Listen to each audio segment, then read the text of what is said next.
Hi, Fiona. How are you? So very good. How are you? I'm great, thanks. And yourself on this interesting day in Durban? It's sunny but nippy. Yes, definitely. Yeah. All right. My first question to you was please tell me about your journey to photography. Sure. My journey started a very long time ago, I'll be honest. Not just from a professional standpoint, but as a little girl, I always had a camera in my hand. I was always photographing everything, and quite honestly, I spent most of my pocket money, what wasn't a lot back then, on developing film.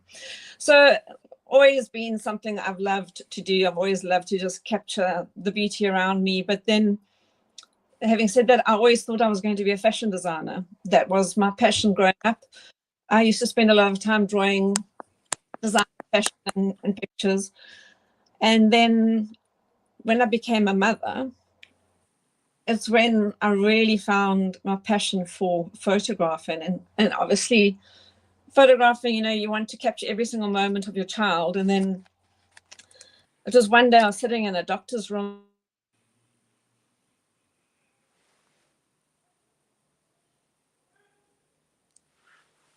Photographer and I have become, we're like soul sisters now. We've been friends for over 25 years. We've done everything in our photography journey together. And she was also starting out at that point. But I think motherhood really, really opened my eyes to the world of professional photography.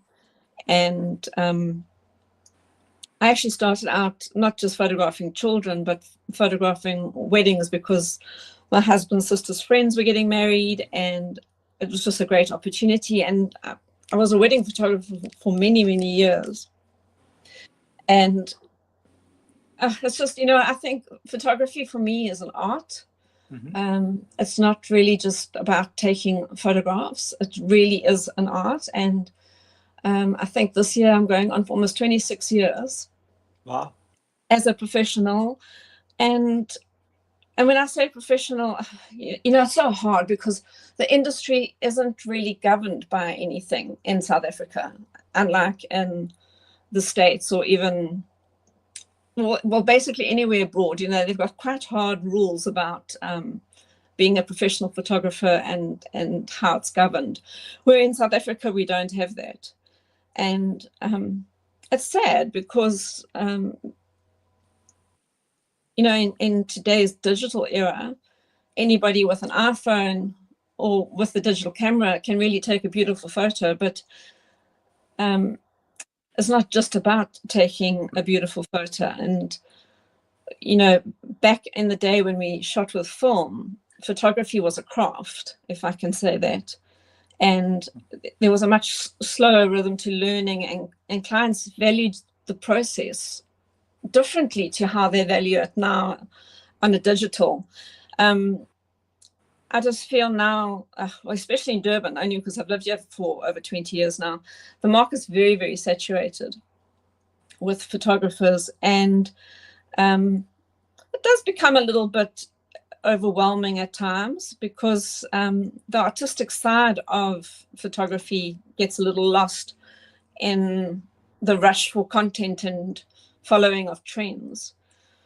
But honestly, back to my journey, it's been a wonderful journey.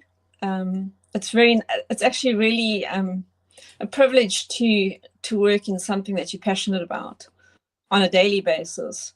And some days are very hard. Some days you think, oh, I should have just kept this as a hobby. And then other days you're so grateful that you get to do this. You get to spend so much time with people and creating beauty for them and creating memories that will last an absolute lifetime. So, at the end of the day, photography is definitely an art. It's my canvas. My camera is my tool. It's my paintbrush.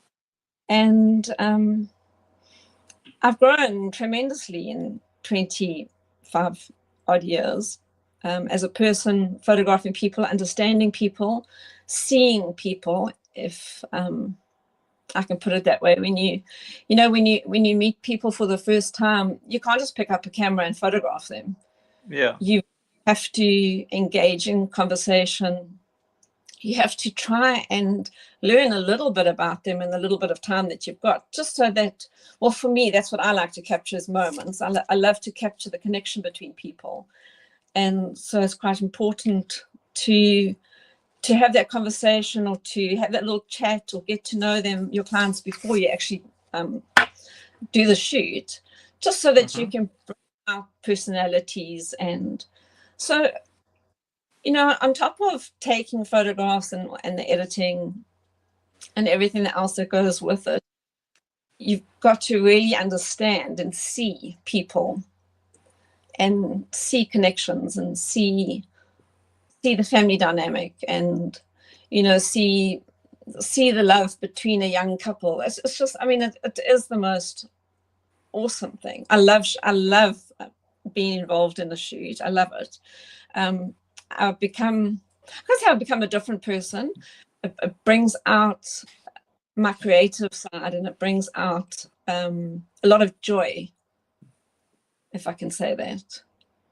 So my journey it's been hard. It's been lots of long hours. The transition from film to digital was challenging.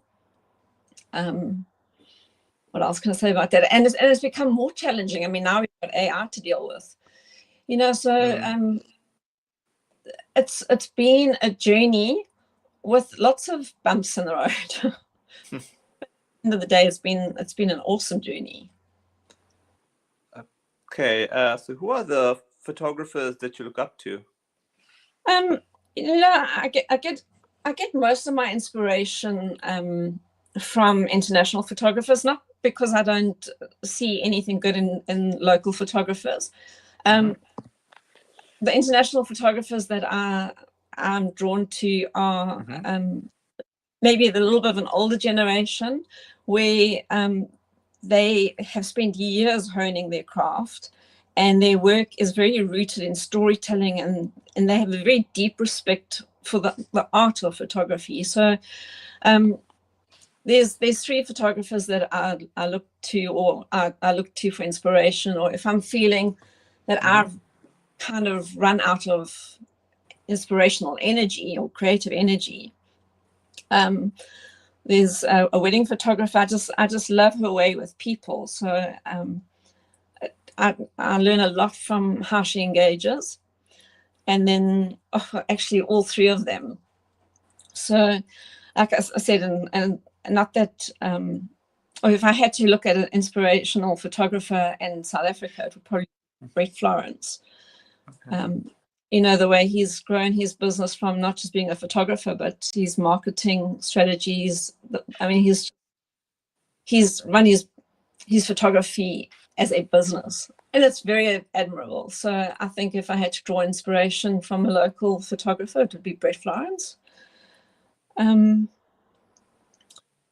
also I do find the younger generation of photographers tend to chase trends. And trends come and go. Yeah. And I feel sometimes they can get lost, or even I also hop onto a trend, but try and keep it based in my style of photography.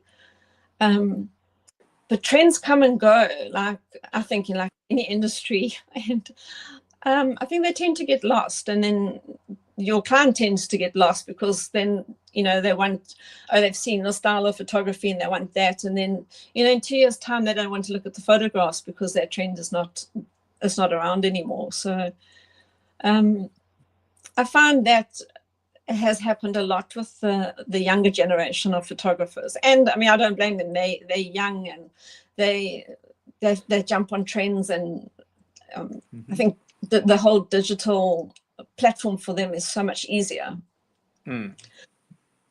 Yeah. Oh, okay. What have been your highlights thus far? I would say my highlights, starting right at the beginning, about 22 years ago, almost 23 years ago, I had my second child. Wow. And I started doing a style of newborn photography that wasn't around. So you can say I pioneered this style of newborn photography that became very, very popular. And I think it was very humbling to have such an overwhelming recognition from the community. And well, the whole of Durban, really. It was very exciting. It was hard work, but that was definitely one of my highlights, being trusted to capture those first few days of their new addition to their family, and trusting some stranger to handle their child and place their child in positions and poses.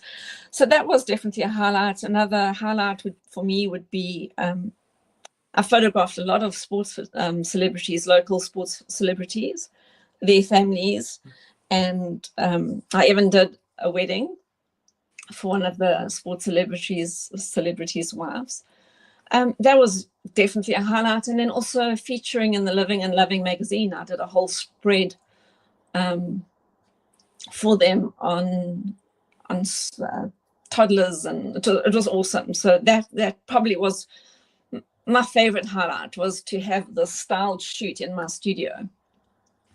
And then my other, mentioning the studio, I think like a lot of people start in their garages when they're starting businesses.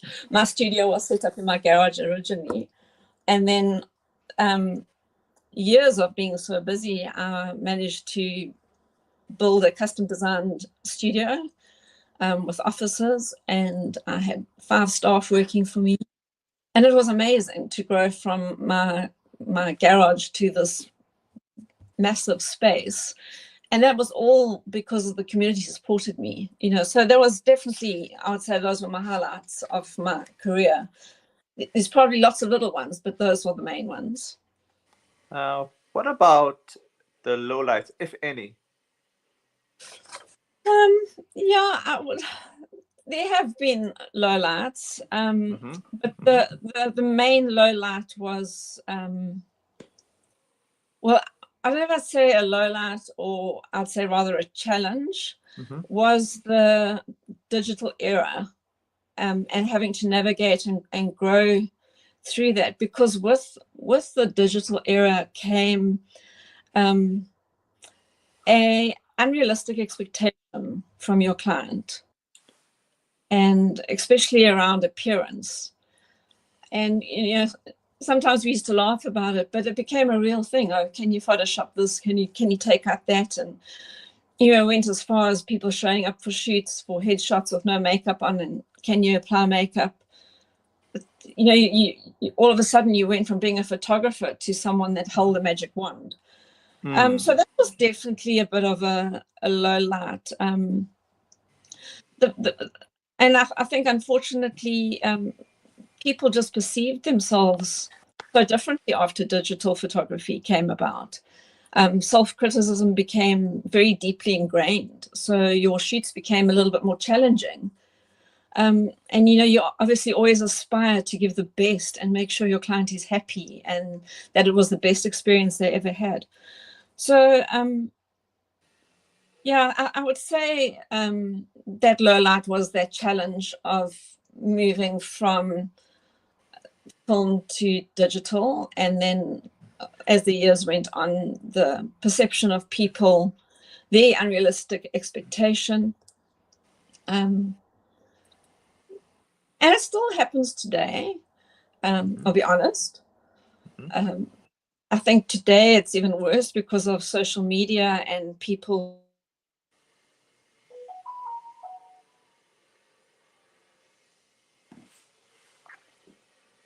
I think it just has become a bit unrealistic. So for me, as a photographer, I've stuck true to myself and to my style of photography, and that low light can be an educational aspect. So need to be educated on the realness. I think that would. Okay. So what are your plans for the rest of this year and beyond? Okay, so for this year, I'm just going to plan on doing and keep doing what I love, and that's telling honest, heartfelt stories through my lens. I've also explored into some digital products that I'm working on, and hopefully we'll be able to release those soon. So that's quite exciting, challenging, but very exciting. And then, but my highlight for this year, which I'm so looking forward to it, is I'm going to take some time to do something for myself, which is getting into the wild and photographing some of our majestic animals. But I love wildlife photography, but that I do for me. And that's also sparked a love of photography, is photographing the wild. Sometimes you forget that you're in the wild and you want to get up as close and personal to these wild animals. But anyway,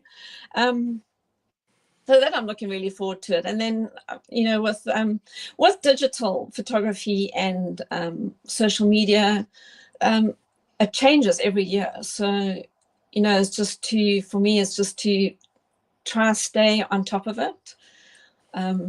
Like I said, I'm releasing some digital products, and just keep on photographing people and keep on doing what I love to do. So nothing changes. I just get a bit older every year. Okay. Okay. My final question to you is, what are your words of inspiration for upcoming photographers? Okay, that's I'm going to keep it very positive. Basically, because in this digital world, even with an iPhone, you can take a beautiful photo, but that's not just what it's about. And if I can give young photographers or young students that are wanting to go into photography as a career, is that they need to be able to see. And when I say that, it's not everyone can tell a story and hold that emotion in a frame or make someone feel seen and beautiful. It's so important that especially when you're doing people photography, is learn how to see people, learn how to see connections, because connections you can't purchase like you can a camera. And what I've learned is that your work becomes an art, and that moment is very personal when you're photographing people. So don't just try to be a photographer. Learn to see, learn to feel, and the rest will follow. That's any words of wisdom.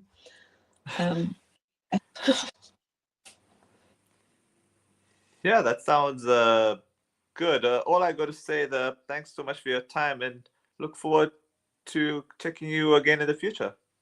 Absolutely. Thank you for your time, and thank you for the invite. You're most welcome. Thank you.